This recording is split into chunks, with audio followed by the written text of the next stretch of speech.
제가 가지고 있는 성경, 신약성경 369페이지, 히브리서 13장 10절에서 13절까지 말씀입니다. 우리에게 제단이 있는데 장막에서 섬기는 자들은 그 제단에서 먹을 고난이 없나니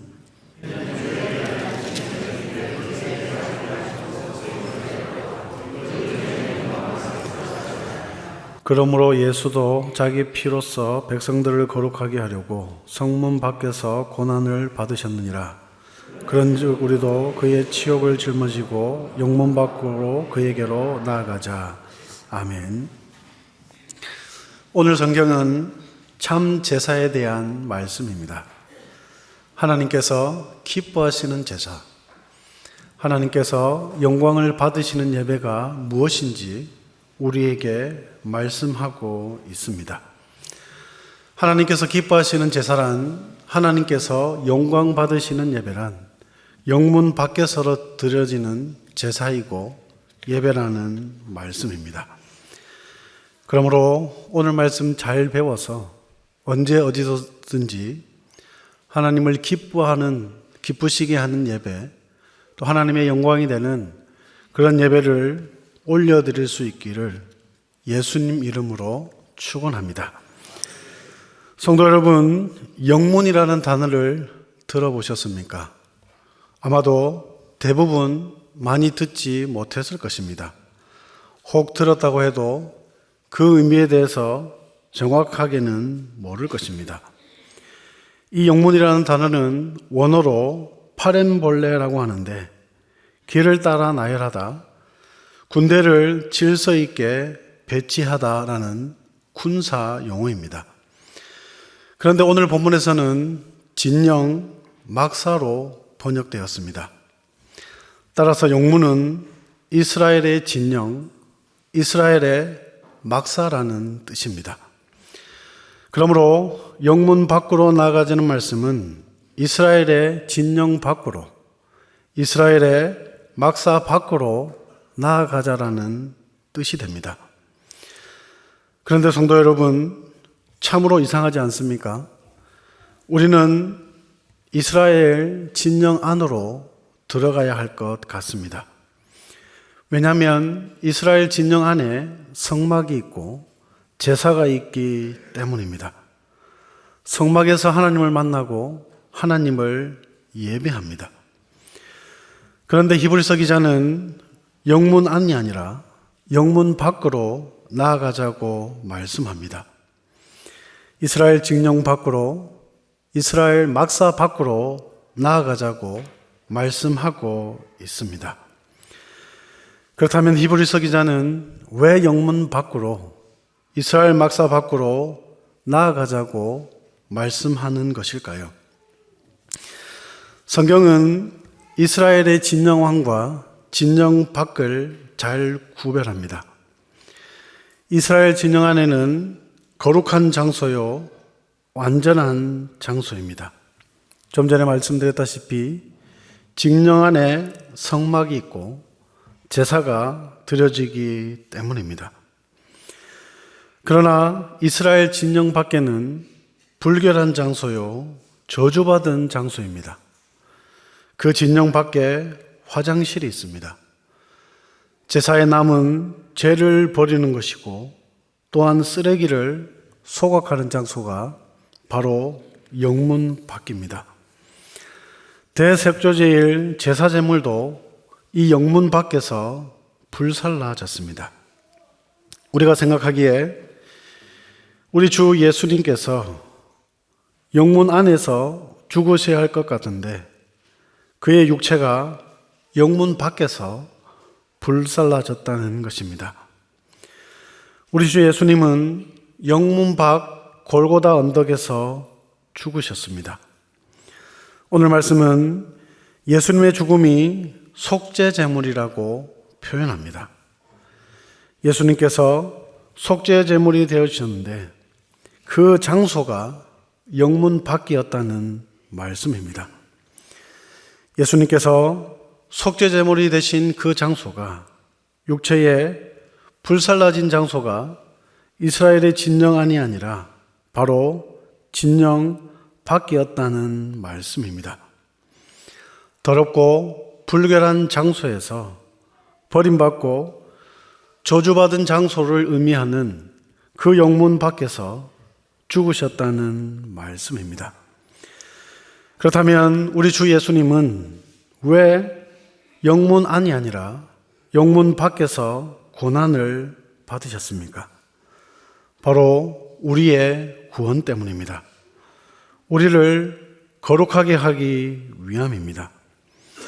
우리를 구원하시기 위해, 거룩하시기 위해 더럽고 불견한 영문 밖으로 친히 오셨고 그곳에서 고난 받으셨다는 말씀입니다. 그러나 성도 여러분, 여기서 한 가지 알아야 할 사실이 있습니다. 비록 이스라엘의 징령 밖은 불결하고 더러운 장소이지만 우리 예수님께서 영문 밖에서 죽으셨기 때문에 이제는 영문 밖이 거룩한 장소요, 예배의 장소가 되었다는 사실입니다. 예수님께서 십자가의 죽으심으로 말미암아 이스라엘의 제사 개념이 완전히 달라졌습니다. 이제 우리 성도들은 옛 이스라엘의 영문 안에서 제사를 드리는 것이 아니라 영문 밖인 교회에서 예배드리는 시대가 되었습니다. 그러므로 예수님의 죽으심과 부활하심으로 제사 시대는 이제 점점 끝이 났고 예배의 시대가 도래했음을 말씀하고 있는 것이죠. 그런데 성도 여러분, 우리는 지금 어디서 예배 드리고 있습니까? 당연히 교회에서 드리고 있습니다. 그런데 우리의 예배적인 삶은 아직도 율법에 매여 있지는 않습니까? 은혜의 시대가 도래했는데 아직도 율법의 시대를 살고 있지는 않습니까? 영문 밖 교회에서 참 예배를 드리시길 축원합니다. 하나님께서 기뻐하시는 예배, 하나님의 영광이 되는 예배가 바로 영문 밖 우리가 드리는 이 교회에서 드리는 예배이기 때문입니다. 그런데 오늘날 우리가 드리는 예배는 어떤 예배입니까? 정말 하나님께서 기뻐하시는 예배를 드리고 있나요? 예수님을 의지함으로 담대하게 하나님 보좌 앞으로 나아가는 예배를 드리고 있습니까? 아니면 그저 우리가 듣기 좋아하는 예배, 또 내 마음에 드는 예배, 그런 예배를 드리고 계십니까? 여기에 있는 우리 모두는 하나님께서 기뻐하시는 예배, 영문 밖 교회에서 온전한 예배를 드릴 수 있기를 주님의 이름으로 축원합니다. 예배는 온전하게 드려야 합니다. 힘써 최선을 다해 드려야 해요. 주일 오전 공예배, 또한 주일 오후 공예배, 그렇게 한 번씩 예배 드리고 주일을 온전히 지켰다고 그렇게 생각하는 성도도 있을 것입니다. 그러나 주일 예배를 온전하게 드린다는 것은 오전 공예배, 오후 공예배 두 가지 모두를 드린다는 말씀입니다. 예배는 우리의 마음을 드리는 것이요, 우리의 삶을 드리는 겁니다. 주일 오전, 오후 그 예배, 두 예배를 제대로 드리지 못하는데 어떻게 우리의 삶 속에서 전부를 예배를 드릴 수 있겠습니까? 그러므로 예배를 온전하게 최선을 다해 드리시길 축원합니다.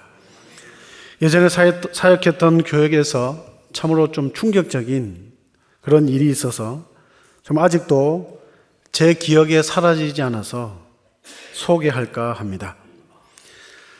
예전에 교회에서 사역했는데 어떤 청년이 저에게 물었습니다. 목사님, 주일날 한 번만 예배 드려도 되지 않나요? 주일날 오전이든 오후든 한 번만 제대로 드리고 그렇게 자기 생활을 하면 되는 것이 아니냐고 물었습니다. 주일 오전에 드리고 오후에 졸면서 딴짓하면서 드릴 바에야 차라리 한 번 제대로 드린 것이 낫지 않냐고 물었습니다. 그래서 제가 안 된다고 했고, 온전히 드리는 예배는 주일 오전, 오후 그렇게 드리는 것이라고 말씀을 드렸습니다.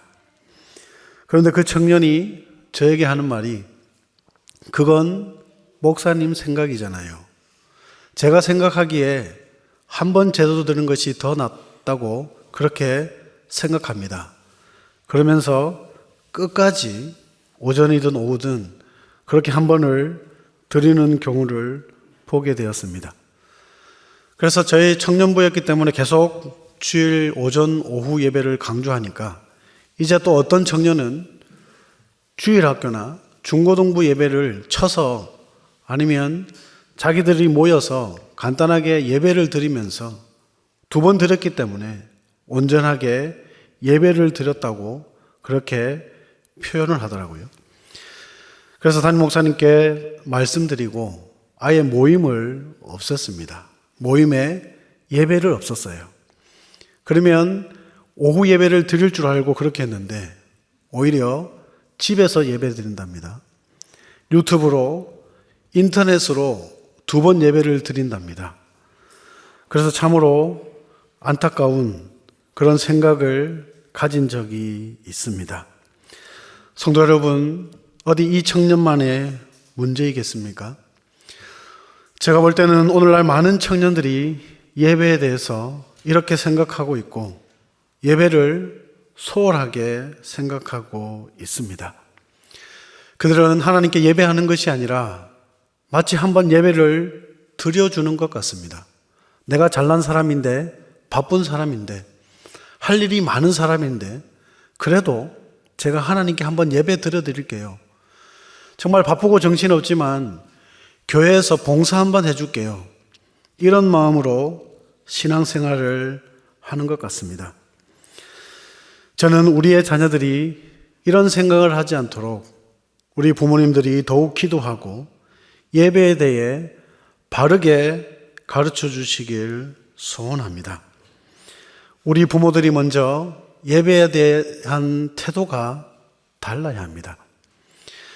예배를 통해 은혜를 경험해야 되고, 예배를 통해 우리의 죄가 드러나고, 예배를 통해 사죄가 선포되고, 예배를 통해 놀라운 변화와 회복이 있음을 우리 부모 세대들이 먼저 경험하고 그것을 나타내지 않는다면 어찌 우리 자녀들이 예배의 기쁨을 맛보고 예배를 통해 큰 은혜를 누릴 수 있겠습니까? 우리가 예배에 별로 가치를 두지 않고 우리가 예배를 소홀하게 생각했기 때문에 오히려 우리의 자녀들이 예배를 가치 있게 생각하지 않고 소홀하게 드리는 그런 일이 아닌지 다시 한번 생각하게 됩니다. 사랑하는 성도 여러분, 성도에게 있어서, 우리에게 있어서 예배가 빠지면 뭐가 있겠습니까? 성도는 하나님께 구별된 자들이 아닙니까? 예배드리기 위해 구별된 자들입니다. 교회는 예배하는 공동체예요. 그런데 교회에서 예배가 없고 성도들이 제대로 예배를 드리지 않는다면 나머지 인생은 불 보듯 뻔한 것이 아닙니까? 성도가 예배에서 성공하지 않으면 어찌 우리의 삶에서 성공할 수 있단 말씀입니까? 우리가 예배에서 성공해야지 나머지 인생에서도 성공할 수 있습니다. 그러므로 예배에 목숨 걸어야 하는 이유가, 예배에 온전히 드려야 되고 철저히 드려야 하는 이유가 바로 여기에 있습니다. 우리의 자녀들이 하나님을 기쁘시게 하는 그런 예배자가 되지 않는다면 오히려 불량자가 될 것이고 그들의 우리의 목을 조이게 될 것이며 오히려 우리의 골칫거리가 되며 어찌할 수 없는 그런 부류로 살아가게 될 것입니다. 그러므로 하나님께서 기뻐하시는 예배, 주일 공예배 온전하게 지켜서 우리뿐만 아니라 우리의 자녀들이 예배를 통해 자신의 죄가 드러나고 또한 사죄가 선포되고 또한 예배를 통해서 하늘로부터 내려오는 참 기쁨과 힘과 능력, 그 위로를 맛볼 수 있게 하는데 힘쓰는 우리 모든 성도들 되시길 주님의 이름으로 축원합니다. 그렇다면 우리는 왜 영문 밖으로 나아가야 합니까? 바로 13절에 그런즉 우리도, 예수님께서 영문 밖에 계시기 때문입니다. 그러므로 그런즉 우리도 영문 밖으로 나아가야 합니다. 영문 밖에 예수님이 계시고 영문 밖에 구원이 있기 때문입니다. 그런즉 우리도 예수님처럼 영문 밖으로 나아가야 한다는 말씀입니다. 영문 밖으로 나아가는 삶은 예수님을 따라가는 삶입니다.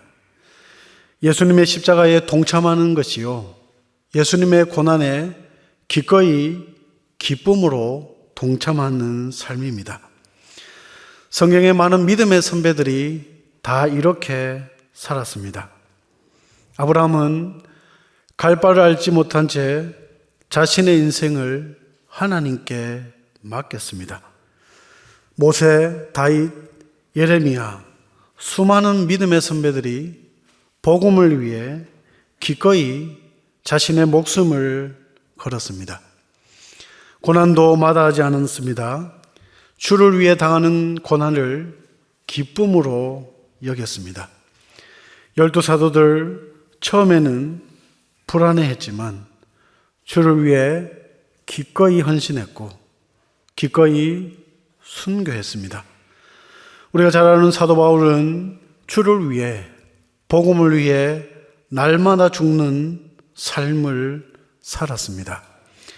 초대교회 시대 그 당시 예수 믿는 사람들은 국가적으로 큰 핍박을 받았습니다.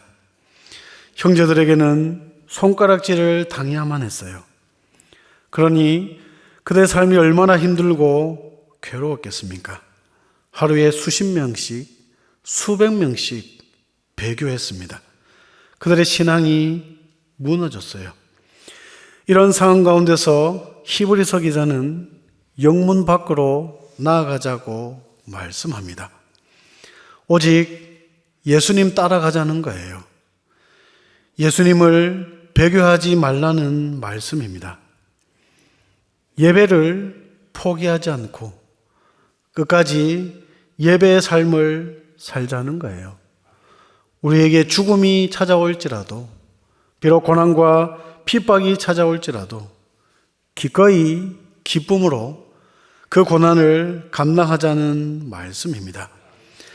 하나님의 아들이신 예수님도 우리를 구원하시기 위해, 우리에게 거룩하게 하시기 위해 영문 밖에서 고난을 당하셨습니다. 골고다 십자가 언덕에서 희생 제물이 되어 주셨습니다. 하물며 그의 백성들인 우리들이 이 고난의 길을 마다해서야 되겠냐는 말씀입니다. 우리에게 고난이 찾아오면 기쁨으로, 즐거움으로 그 고난을 맞이하자는 말씀입니다. 사랑하는 성도 여러분, 오늘 우리는 어떤 삶을 살고 있습니까? 영문 안에 있습니까? 아니면 영문 밖에 있습니까? 영문 안에서 그저 편안하고 행복한 삶을 살고 있습니까? 아니면 영문 밖에서 고난을 받고 있습니까? 영문 밖에서 세상 속으로 나가서 전도하고 선교하며 살고 있습니까? 우리는 예수님이 계시는 영문 밖으로 나아가야 합니다.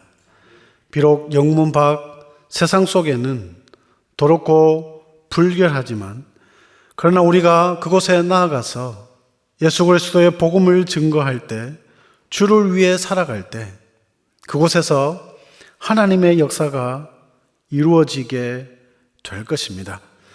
우리가 영문 밖으로 나아갈 때 그런 우리를 통하여 하나님의 구원 역사가 일어난다는 말씀입니다. 성도 여러분, 말씀을 맺겠습니다. 우리 모든 성도들 영문 밖으로 나아가시기 바랍니다. 우리 주 예수님도 영문 밖에서 죽으셨습니다. 그런즉 우리도 예수님의 치욕을 짊어지고 영문 밖으로 나아가시길 축원합니다. 우리가 영문 밖으로 나아가면, 세상 속으로 나아가서 그곳에서 복음을 증거하면 우리를 통해 놀라운 하나님의 구원 역사가 일어나게 될 것입니다. 우리는 지금 선교 헌신 예배를 드리고 있습니다.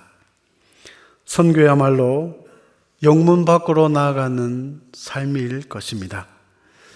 영문 밖에는 고난이 기다리고 있고 핍박이 기다리고 있고 힘들고 어려운 괴로움이 기다리고 있습니다. 그러나 그곳에 예수님이 계시고 구원이 있습니다.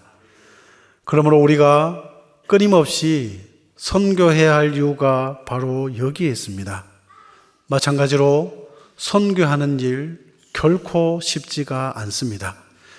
목사님께서 표현하시기를 밑빠진 독에 물 붓는 격이라고 말씀하십니다. 그만큼 해야 할 것도 많고 보내야 할 것도 많고 물질도 많이 필요합니다. 주위에 있는 사람들은 우리에게 이렇게 말할 수도 있을 것입니다. 그런 작은 교회에서 그렇게 무리하면서 선교하는가? 이 말을 들을 때면 때로는 수긍이 가기도 하고, 그래, 우리 내실을 다지는 게 더 좋지 않겠냐라는 연약한 마음이 들기도 합니다. 왜냐하면 그만큼 선교가 힘들기 때문입니다.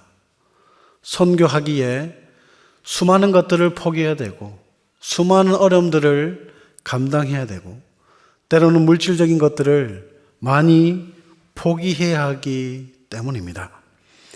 그러나 우리가 영문 밖으로 나가지 않는다면, 예수님처럼 영문 밖에서 고난받지 않는다면, 그래서 선교하지 않는다면 어찌 그곳에 하나님의 구원 역사가 일어날 수 있겠습니까?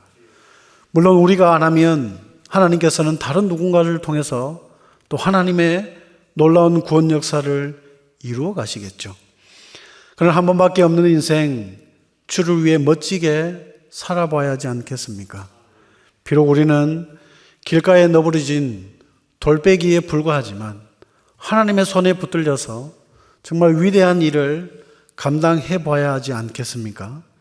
그리스도인이라면 예수님의 발자취를 따라서 예수님께서 걸어가신 그 길을 걷기 위해 최선을 다해야 하지 않겠습니까?